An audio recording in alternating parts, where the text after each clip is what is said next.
man. You're cold. You sound stressed out, like you had some sort of... What's good, wrong? man. You sounded stressed out. I didn't know what to think. And tea. Ooh, that looks good. What'd you put in it? Have a seat, fellas. Thank you, Paul. Thank you. So why'd you call us here? Well, the reason I called you is because, earlier today I was walking across the street, and I looked up, and there she was. The most beautiful thing you've ever seen. Beautiful from top to bottom. A 1959 Corvette Stingray. And I thought to myself, I want to drive that car. And how am I going to do it? I better get to know the driver. So I looked up in the front seat. The limo, it was a woman driver.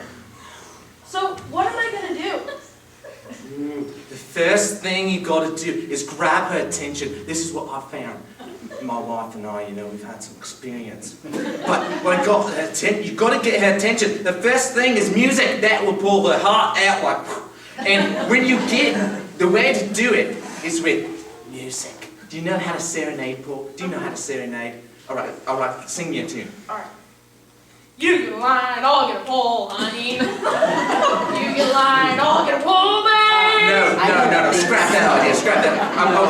I'm sure you can come up with something a little bit more like, less melodramatic or something. But when you get Now, once you've got her attention, you have to keep her attention.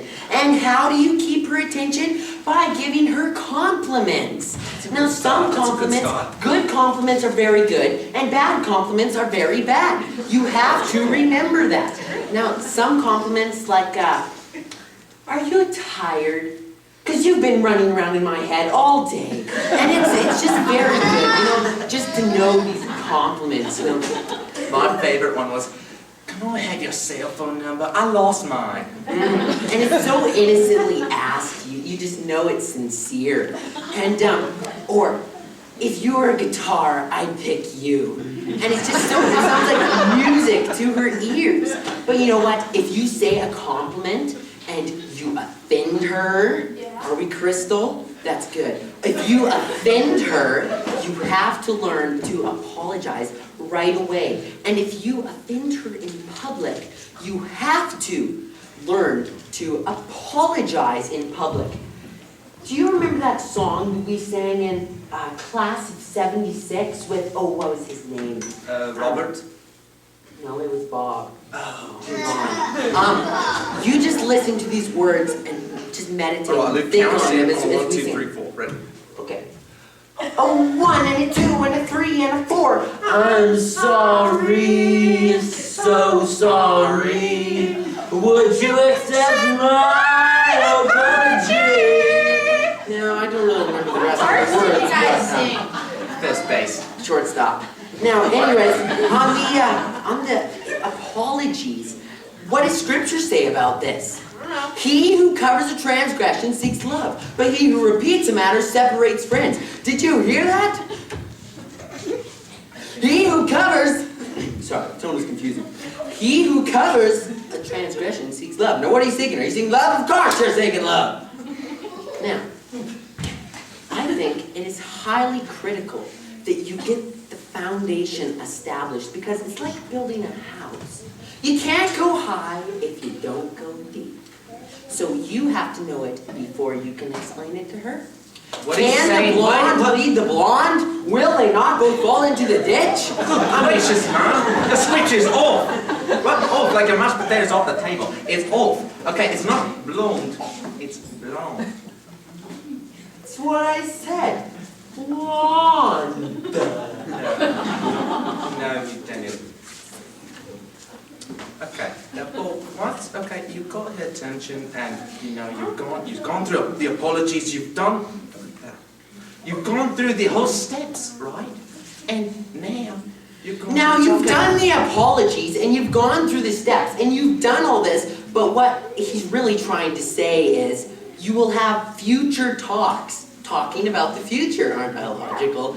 And if you don't talk about the future, you'll be living in the past, which makes your future the present, which is, anyways, So you have to talk about the future. So let's say after you have a supper, after supper, and you cook it for her. By the way, you don't make her work at all. Okay, you cook it for her. Simply scrumptious meal, craft dinner. I'm sure you make a wonderful cook someday.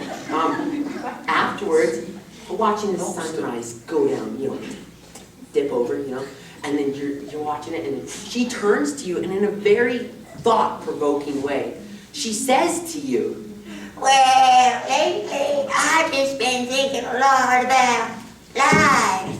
The 4 main points of life. LIFE. Love, intelligence, Facebook, and excitement. Well, honey, what was you thinking about?" how old is this dilemma? Not that old. Anyways, and you turn to her, and in your loving response, you say, me? I was just thinking about how hard it'd be to hold a cat and a skill saw at the same time. Have some tea, look. Okay, Paul, now you see, like, of course you've had the future, talking about the future, and you go to the mall, and you're like buying, well, not yet. Anyways, she sees a light switch. What do? You buy it for her. She sees this, like, you know, kind of gray towel looking thing. What do? You buy it for her. She sees this beautiful Cessna out the window flying by. You buy it for her. She sees this beautiful dress as you're walking by. What do? You buy it for her. Why?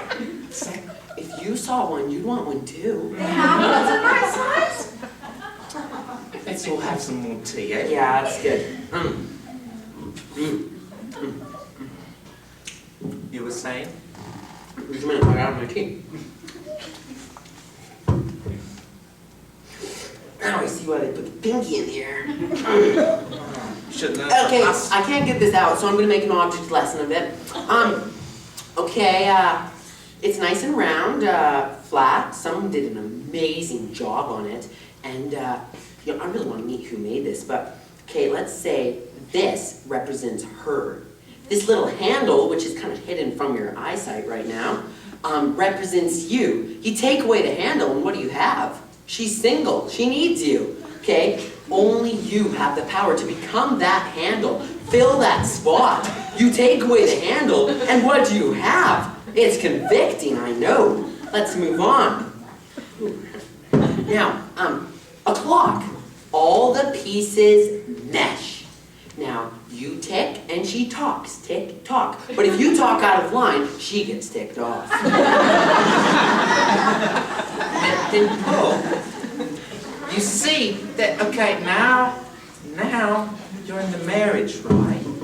Marriage, the fun part of it, now you're onto the honeymoon, the part that's hard, you know? And okay, that reminds me of a story. My wife